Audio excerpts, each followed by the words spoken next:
Everyone, we have a quorum. I'd like to call the meeting to order, the June 26, 2025 regular meeting of the Franklin City School Board. Do we have a motion to go into closed session? In accordance with 2.2-3711 of the Code of Virginia, I move that the Franklin City School Board enter into closed session to discuss and evaluate matters related to supplemental employment, new hires, promotions, early graduations, graduation updates, reassignments, a press release, division of cash flow, staff updates, budgetary needs, salary adjustments, and information concerning new teachers and administrators for the board pursuant to VA Code Section 2.2-3711A 1 and 2. Do we have a second? I'll second. All in favor of the motion signify by saying aye. Aye. Opposed, no. Motion carries. We'll be in closed session.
Welcome back, everyone. I'd like to call our second open session to order.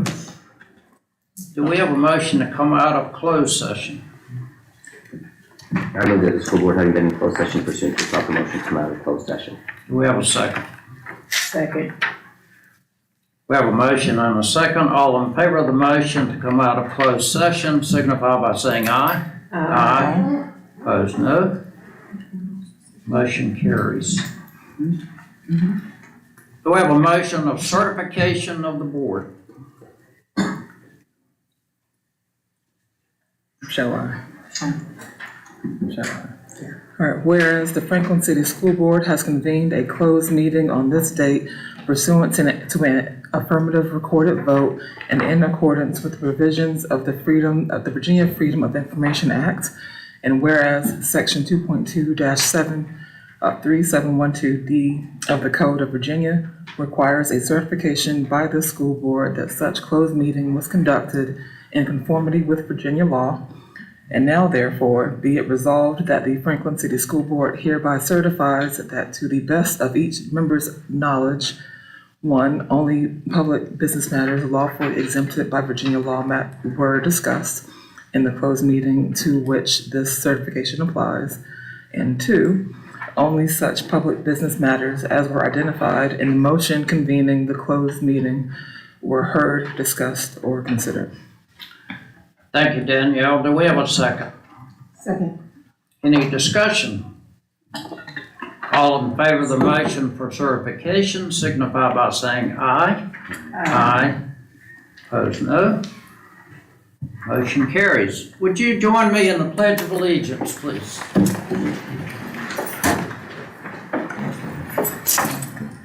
I pledge allegiance to the flag of the United States of America and to the republic for which it stands, one nation, under God, indivisible, with liberty and justice for all.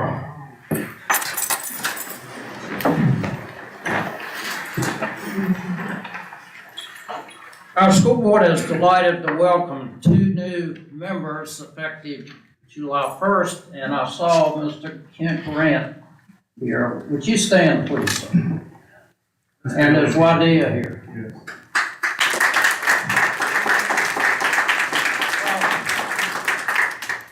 Wadia Bailey. We have 3 motions from our closed session. The first is to approve the early graduation policy. Do we have a motion to do that? I so move. Do we have a second? I second that. Any discussion? All in favor signify by saying aye. Aye. Opposed, no. Motion carries. Do we have a motion to approve the Title 1 through 5 grants for this coming year? I so move. Do we have a second? I second. Any discussion? All in favor of the motion to approve those grants signify by saying aye. Aye. Any opposed? Do we have a motion to approve our personnel agenda as presented? I so move. Do we have a second? Second. Any discussion? All in favor signify by saying aye. Aye. Opposed, no. That motion carries. Do we have a motion to approve our agenda? I so move. Second. I second it. Any discussion? All in favor of that motion signify by saying aye. Aye. Opposed, no. Motion carries. Roll call, Ms. Davis, please. Dr. Harrison, Here. Ms. Parker, Here. Dr. Scott, Ms. Boone, Here. Mr. Holt, Here. Ms. Council, Ms. Hunt, Here. Dr. Carter. Here. Thank you. Moving to our consent agenda.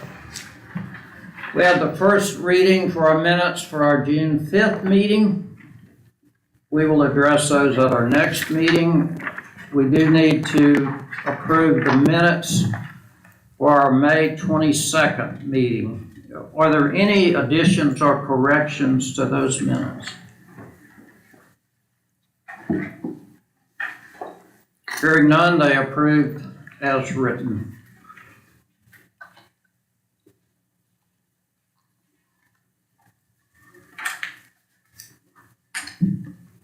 Superintendent's report, Dr. Carter. Dr. Walters?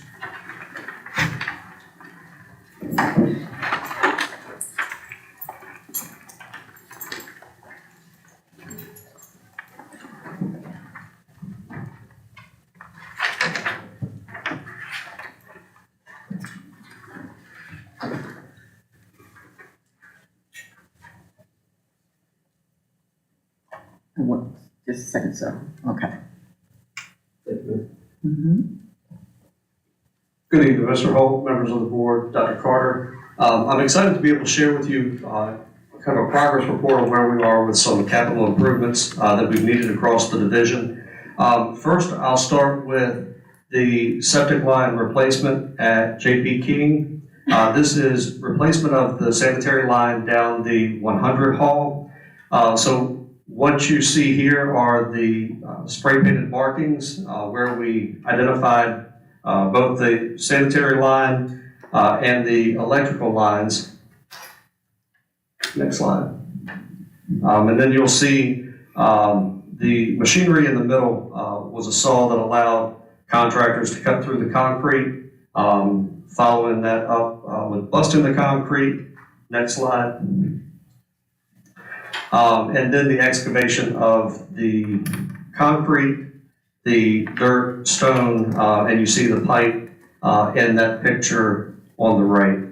I'm pleased, next slide, Ms. Davis, thank you. Pleased to report that significant progress has been made in the replacement of that line.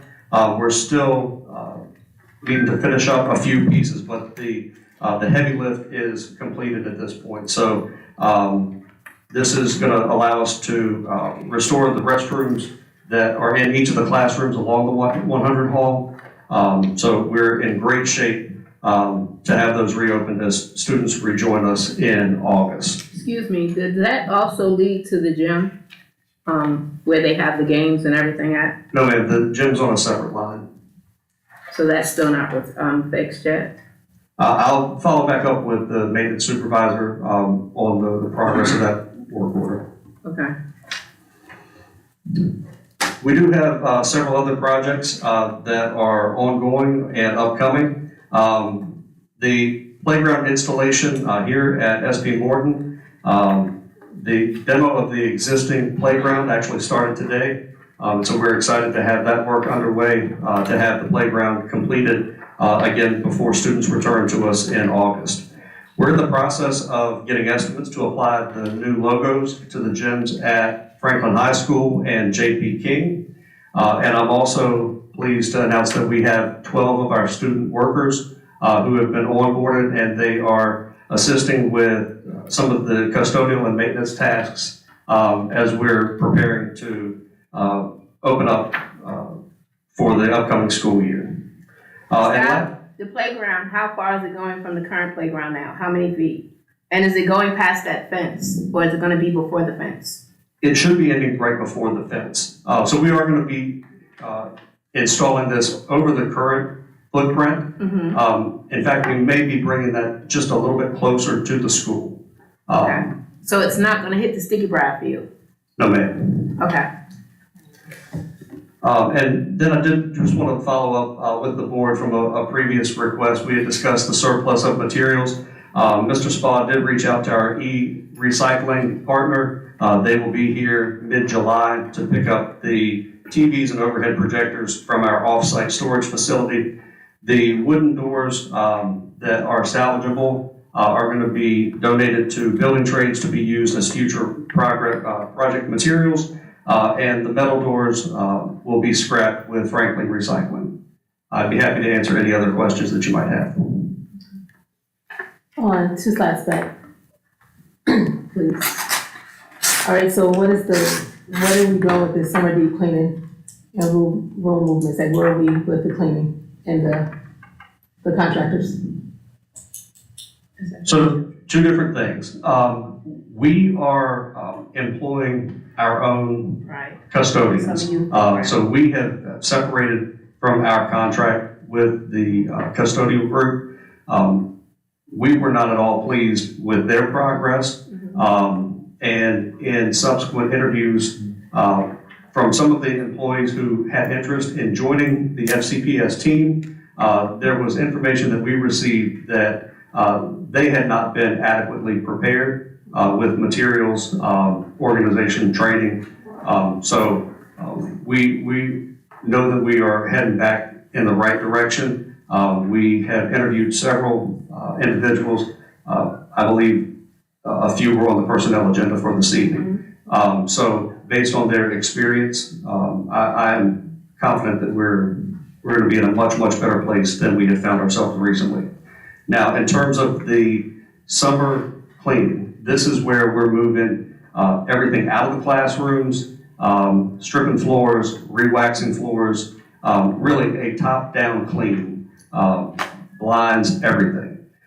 There are some moves where we're relocating teacher classrooms just to meet the needs of the division. And our student workers have really been instrumental, even to this point, in helping get those materials from the old classroom to the new teacher's location. And so come September, we're not gonna have any empty classrooms, everything's gonna get ready to go, August. August? Yes, August. We're gonna have everything where no one's outside the classroom that they need to be in, and we're not gonna have anything moved around or anything. That is the plan, And we yes, have ma'am. no third-party custodian in here now. We do not.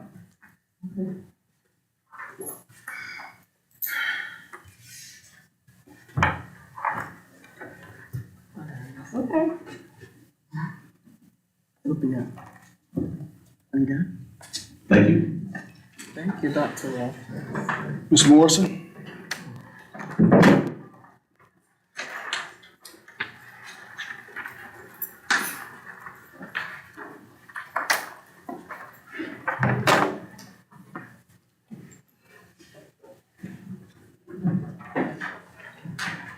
Dr. Carter, school board, and those assembled, good evening.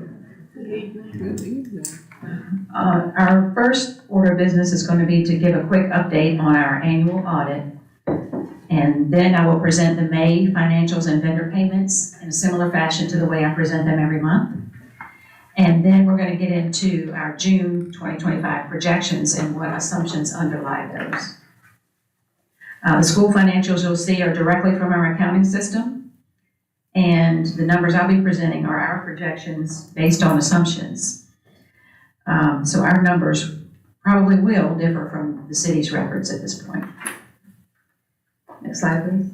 Audit update. Our fiscal year 25 audit has begun, and all schools have independent audits separate from the locality audit. So our audit then goes into the city's financials as a component unit.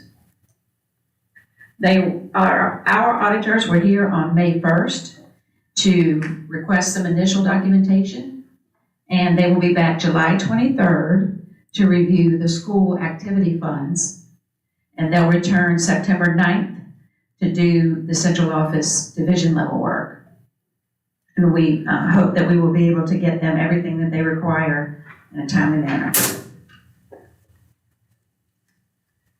Next slide. Okay. So this is the May financials. Our general fund, 92% of the year has gone by, and 87% of our expenditures have been expended. The reason that our incoming funds have lagged a bit is because the VDOE state and local funds mainly come in June to catch up for when they were reflecting us at a lower average daily membership. The textbook and the cafeteria are actually standalone bank accounts, and any remaining funds after the year end are typically rolled into the new year. When we look at our textbook fund, we've spent $51,709 on textbooks so far in fiscal year 25, and The revenues will be there in June once we do our annual transfer of the cafeteria revenues from our general fund into the cafeteria fund. Our nutrition fund is operating at a surplus. We've collected 98% of the projected revenues and spent 85% of the projected expenditures. When we look at our federal grants, and this does include the roof expenditures, we have been spent $7 million, and that's 85% of our budget. That brings us to overall totals of 22 million incoming and 24 million outgoing. That does show a deficit, and next slide, please. At May 31st, our division's expenses did exceed our revenues. And this is not something that we take lightly. We respect that there are concerns about the school spending, and we appreciate the opportunity to clarify some of the school's position. There's never been an intent to overspend. We based our spending on the budget that, as we knew it, based on previous commitments. And our increase in average daily membership meant that we had to incur expenditures in order to take care of the increase in the number of kids. But yet we didn't receive our final monies from Virginia Department of Education until June. So we had to incur the expenditures before we got the resulting revenue. We did have 1.5 million in what I consider timing differences and outliers, 712,000 in roof overages and 874,000 in capital expenditures that have not been allocated to fiscal year 25 as of yet. And once those are reflected in the school financials, I'm confident that we will no longer be in a deficit. We have made short-term corrections by leaving our expenditures at a minimum. In fact, we didn't do any expenditures in June for vendor payments, only for payroll. We have deferred our capital expenditure plans into next year, and you'll see that variance when I get into the projection. Our plan is to work collaboratively with the city and the treasurer's office to reconcile our books and identify any discrepancies that there may be. And we also want to establish protocols for how we move forward in fiscal year 26, as in how we want to present budget amendments, when we present budget amendments, what is my finance contact after June 30th, etc. And so we're working to ensure that our shared goal of student learning is not impacted by this.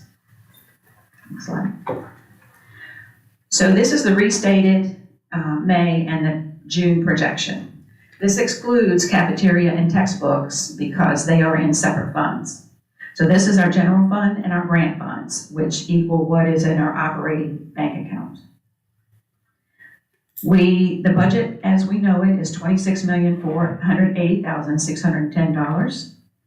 And so far, as of the end of May, we have brought in $21.9 million and expended $23.6 million, which is a deficit of $1.699 million.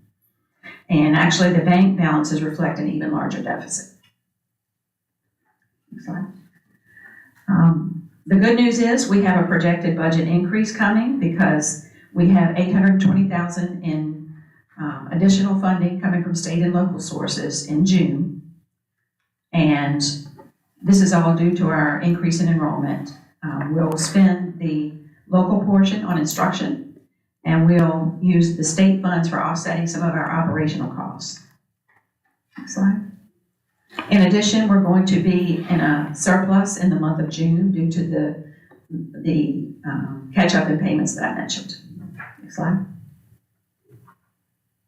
Okay, when you put it all together, before the audit adjustments, the general fund and grant funds, we have budgeted revenue of $27,301,000.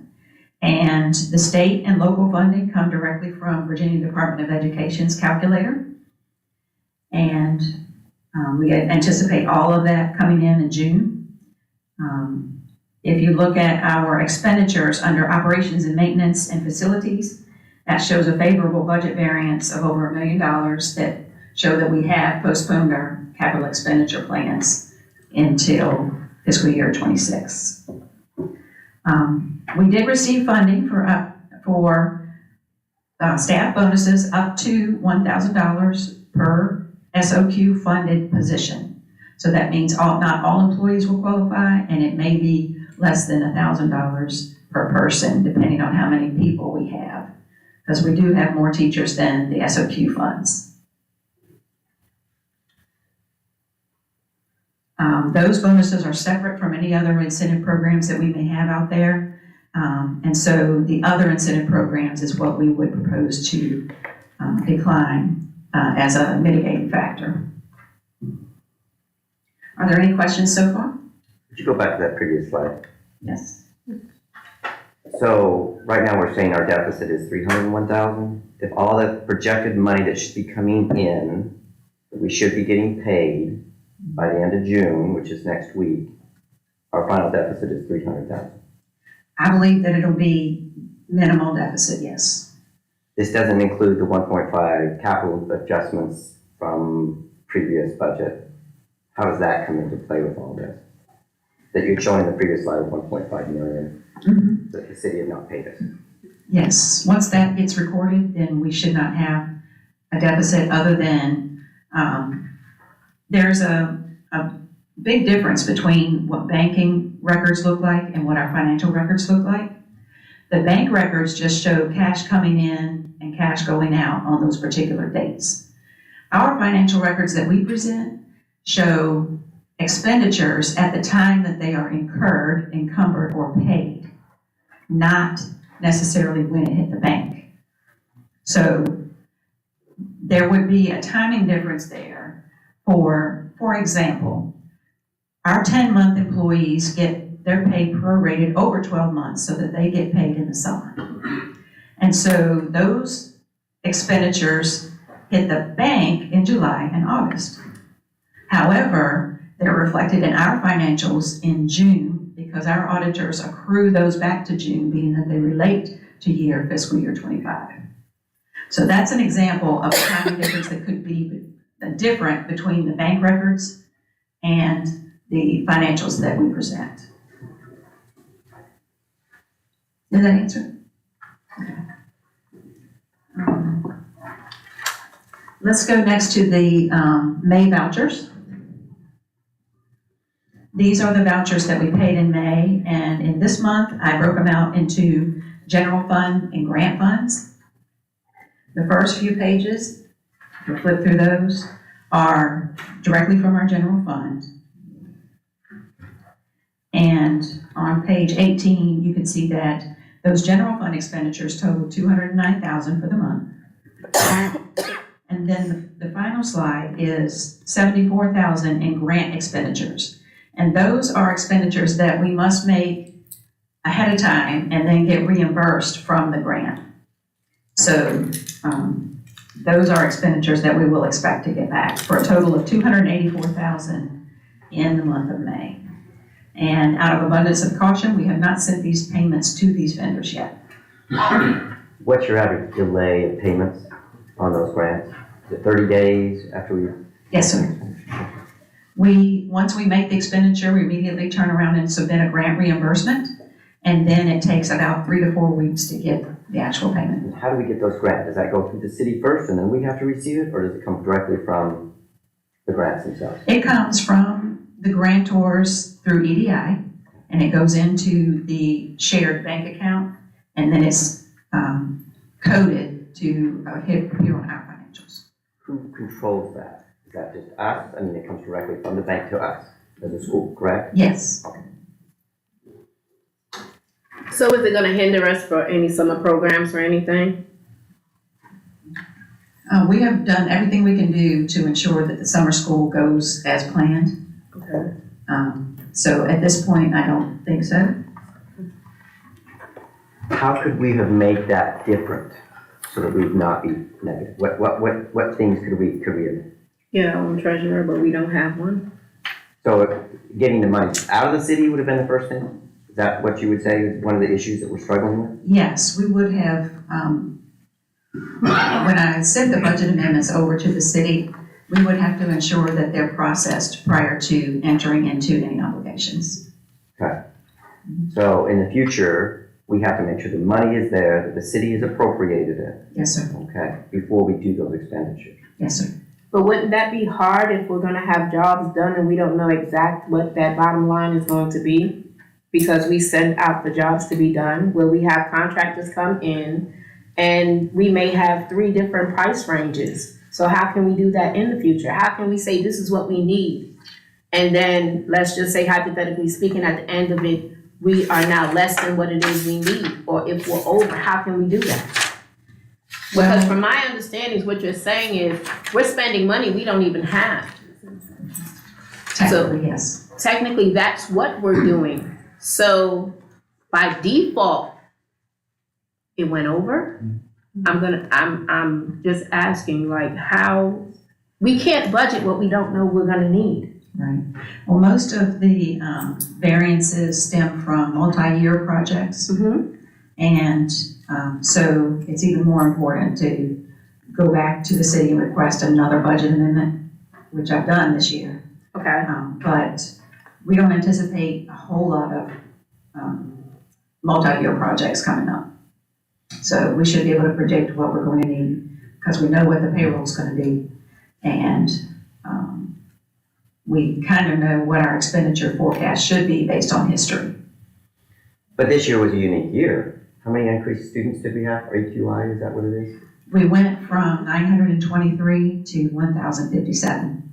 Okay, so 130 extra students. Yes, sir. So that was not budgeted because we didn't know for sure that we had that number. That's correct. So those were things we had to adjust as the year went on, Yes, sir. and then have to pay for some things that required, and then wait for, as you said, June, for the state to basically reimburse us to catch that. Yes, sir. And that's what we're showing some of this discrepancy is because we're still waiting for those payments from the state to come in, and say, okay, you have this under 30 students, now you get reimbursed for that. Yes, sir. And the last slide. So in summary, there's no intentional excess spending. It's merely timing and accounting issues, I believe. And I'm looking forward to partnering with the city finance team to close that gap and reconcile our books, and also to establish good protocols for fiscal year 26 moving forward. Other questions?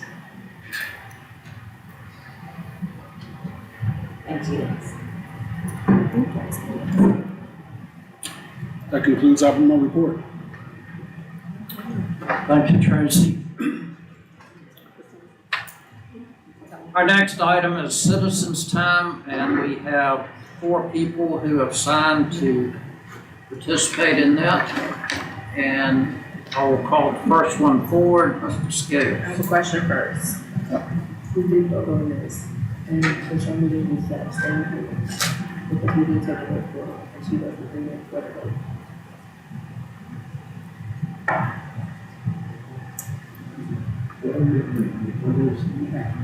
Ms. O'Meara just voted, she wasn't in there for the graduation. When we took the vote, he didn't have to react to the sheet. And she needed to abstain because she wasn't in there for this meeting, for this part of it. She wants to abstain. Ms. Parker needs to abstain. 2.5, Okay, Ms. Parker needs to abstain. okay. Now citizens' time. Mr. Scales. 2.3, sorry, 2.3. Sorry. The graduation updates. Okay. The graduation updates, Ms. Parker needs to abstain from because she was not in the meeting for it. And during the meeting, during the meeting, she wasn't there, and Mr. Holt did not ask for any abstentions. So I'm mentioning to Ms. Davis that she needs to abstain because Ms. Parker was not in the meeting.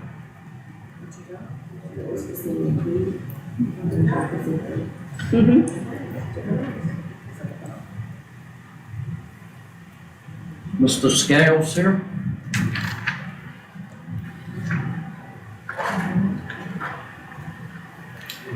Mr. Don Benjamin.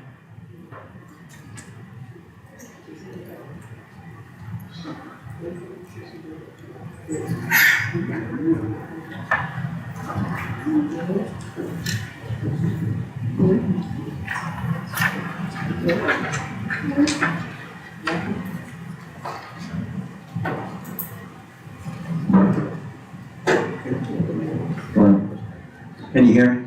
Yes. Don Benjamin, 1208 Clay Street. After months of speaking at school board meetings and city council meetings, I wrote a letter of concern to Franklin City Council, school board parents, and community members about the direction of Franklin City Public Schools and the leadership of the school division. This was emailed to you and City Council on June 6th, and you have a copy. I encourage you to read it and reflect on the information in this letter. How did we get where we are today? This is no longer just a school problem. This is a serious community issue. Where is the trust level of parents and other community members? Time after time, misinformation has been shared by Franklin City Public Schools administration, or no information has been shared when questions have been asked. At this point, trust is seriously damaged, if not totally destroyed. As elaborated in the letter, issues that have destroyed or eroded trust include renewal of the superintendent's contract without any apparent public awareness, salary information obtained via FOIA and provided to you at a previous board meeting. Principal-teacher turnover makes it difficult to build positive school climate and relationships. Particularly concerning is the continuously sharing data that is either inaccurate or incomplete and not acknowledging mistakes or errors. Just one specific example comes from Dr. Carter's statement at the June 5th school board work session obtained by FOIA, where he stated, and I quote, "Franklin High School lost its accreditation in June 2022 prior to my tenure as superintendent and before most of the current central office instructional staff and school board members assumed their roles." You received a copy of this document. It is a screenshot from VDOE's website. Please note the highlighted year at the top of the document. For 22-23 accreditation, according to this VDOE source, Franklin High School was rated accredited. King was accredited with a 3-year waiver, and Morton was accredited with conditions, making FHS the only school that met the accreditation requirements for the 22-23 school year. And Dr. Carter, you were interim superintendent from October 2022 until you were formally appointed superintendent in March 30, 2023. So number one, FHS did not lose its accreditation in June 2022. And number two, you were interim or formal superintendent most of the 22-23 school year. Dr. Carter, did you share incorrect data to intentionally discredit FHS students, staff, and Mr. Phelps? Or are you just not capable of understanding the data? This is just one example of the data errors. Others are noted in the letter. Children are our most precious asset. There are two key leaders in any school division, the school board chair and the superintendent. It is time for these two leaders to be part of the solution instead of part of the problem. If they're not going to resign, they need to begin effective, transparent leadership immediately. Mr. Benjamin, your time is up. I waited over an hour for you all. Franklin City Public Schools is at a crisis point. The time for action is now. As a show of good faith, I implore you to respond to any of the questions posed over the last months by citizens.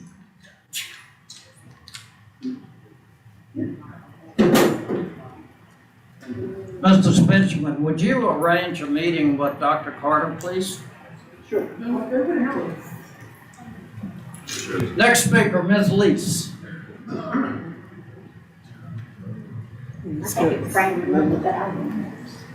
Please get going.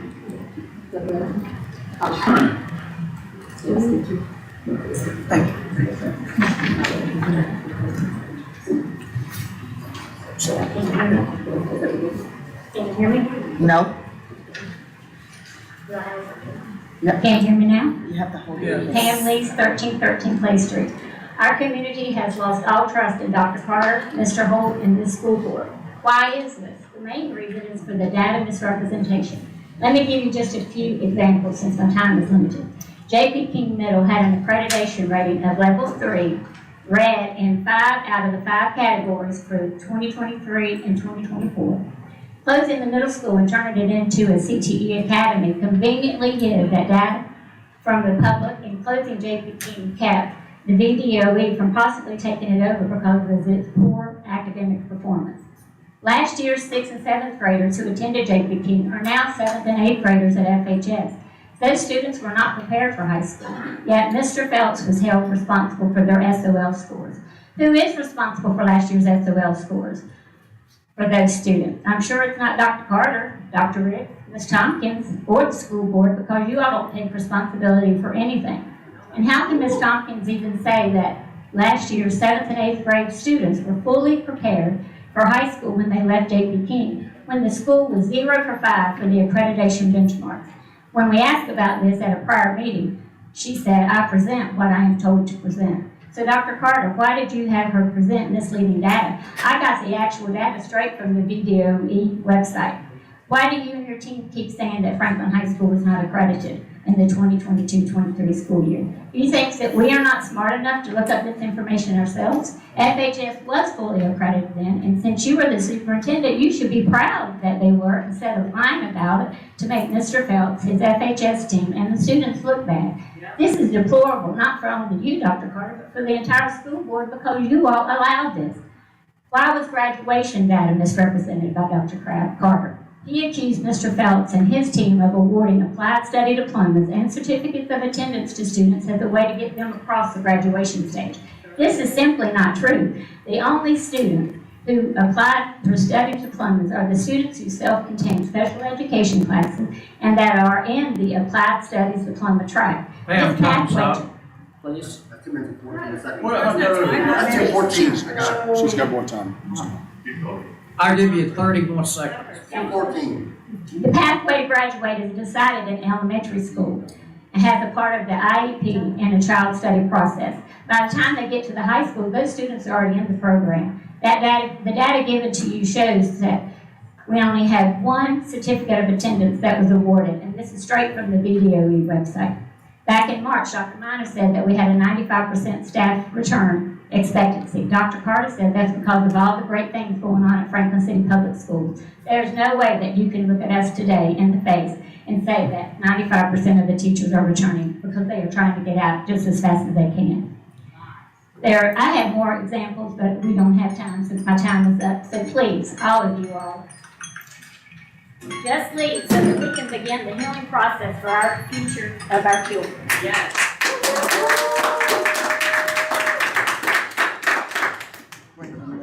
Mr. Brandon Lilly.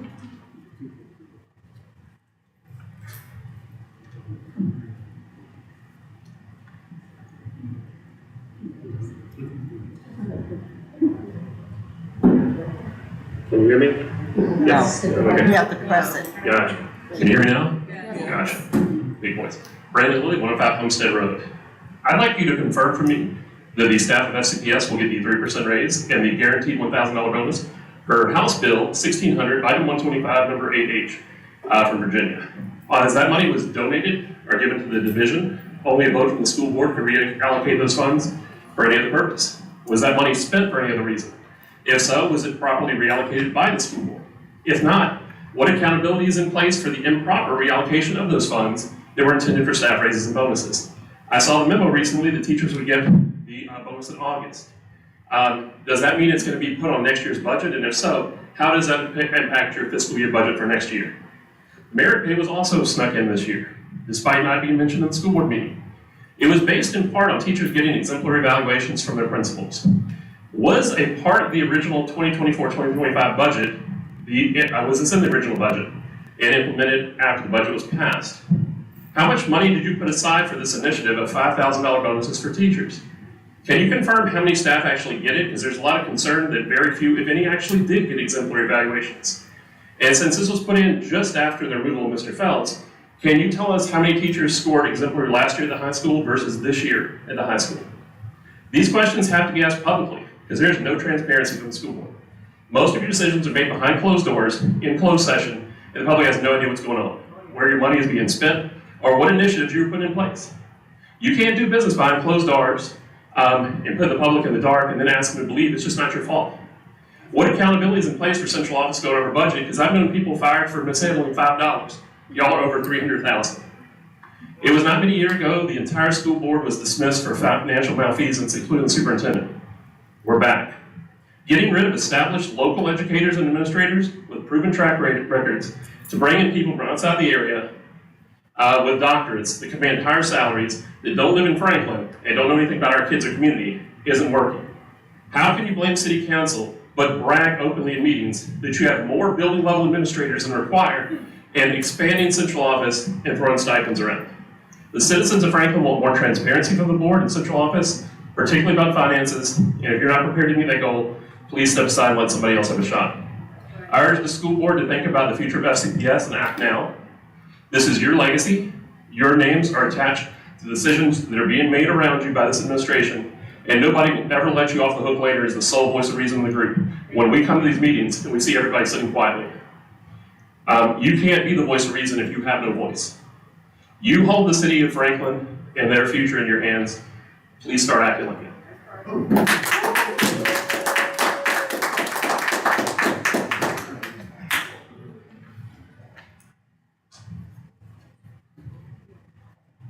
I'd like for the board to join me up front. And Danielle.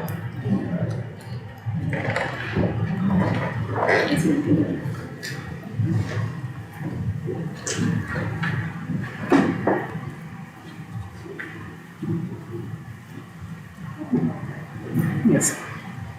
It's been good. Stephen. Danielle Hunt was appointed a year ago to fill an unexpired term. She hadn't been a Franklin resident very long, so she stepped in. She's been an excellent school board member. She's well prepared. She does her homework. She reads all of the documents, and she's ready to go. So we have the certificate of recognition for her. This is her last meeting. In recognition of your dedicated service and invaluable contributions as a member of the Board of Education of Franklin City Public Schools, your willingness to step in and fulfill the unexpired term of another board member is a testament to your commitment to education and well-being of our students, teachers, and administrative staff. We sincerely thank you for all your efforts in bridging the gap during the critical time, ensuring continuity and stability in our school community. Your contributions have been made a meaningful impact on the success of our students and the advancement of our educational goals. This certificate is presented with gratitude and appreciation. Thank you. Mr. Holmes.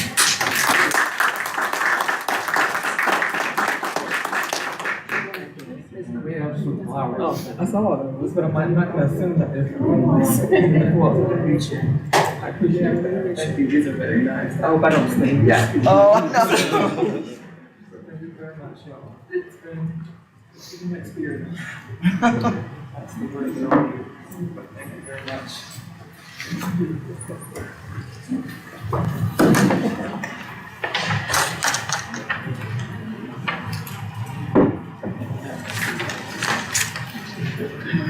Board members, any comments before we adjourn?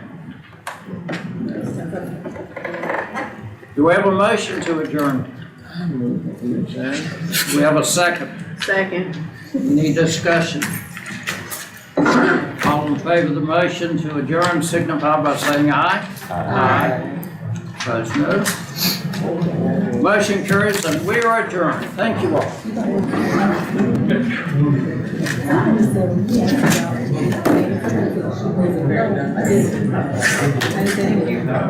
Thank you. Welcome.